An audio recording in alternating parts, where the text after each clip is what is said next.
برای مخلصان میرسونیم هنرنمایی پهلوانی دهه چلچه تیمور ملک منصور رحمان در میدان امروز در دور سیوم مخصوصا با پهلوانی ازبکستانی مهارت خوب و نتیجه بهتر داد مکافات عالی مرسدس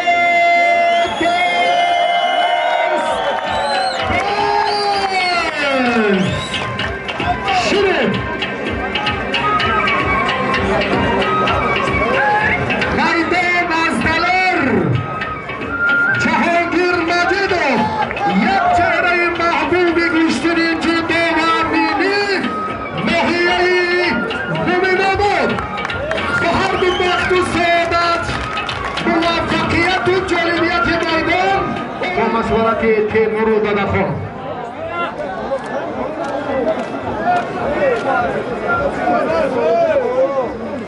مکافات عالی مرسدس بنز در مقابل هنرنمای منصور رحمان و جهانگیر مجیدوف. جهانگیر دیروز هم برای مکافات عالی مرسدس بنز در ناحیه دنبره هنرنمایی کرد. امروز هم همین تقدیر در بخت بلندی او مدد میکند یا نه؟ به هر دو برابر پر پهلوان دهه چلچه منصور رحمان جوان 20 ساله آینده درخشان دارد. امیدواریم که از این چهره ها سرمربیان منتخب کشور چه میان جوانان و بزرگسالان خلاصه عمیق میبرند.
داوری کنجی چپ خورشید عبیدالله، خسرو شایخ داوری مرکز شهر کابل و پهلوان جوان منصور رحمان و جهانگیر مجیدوف برای هنرنمایی خوبشان تشکر.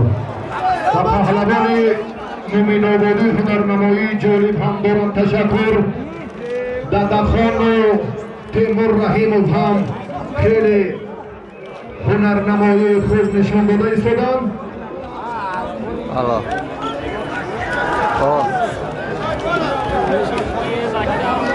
بله، عبدالصمد شمس‌الله خالصانه در سمت معین کردن غالب مکافات عالی کمر توجه کنید. جایی برگشت نیست. پهلوان غالب میدان امروزه شهر باختر معین گردد. سپاس و تشکر به مقامات اجرایی حاکمیت دولتی شهر باختر برای زیبایی و جاذبیت و جالبیت میدان امروزه. گلهای معطر و زیبایی میدان امروزه سهمی دستن در کارم خیلی زیادند. حکومت شهر باختر هم امروز خواست تشکیل کردن و یک صمیمیانه قرصک‌های دانشجویان و افتخار این دستن در کارم که یک عید سلامه باشید.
تشکر به همه شما.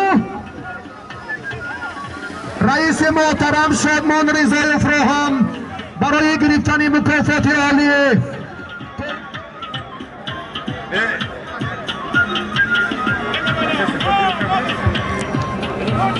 وقتی کم داره هم منصور و هم جهانگیر.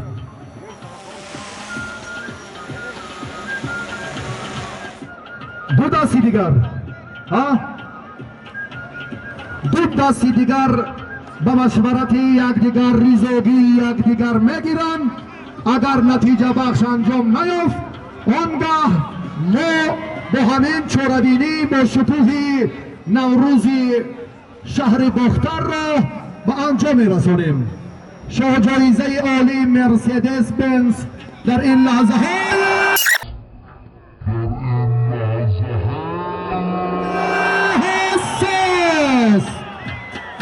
پهلو در جریان میدانداری نتیجه نیست. به هر دو بخت و برای دستی آخرین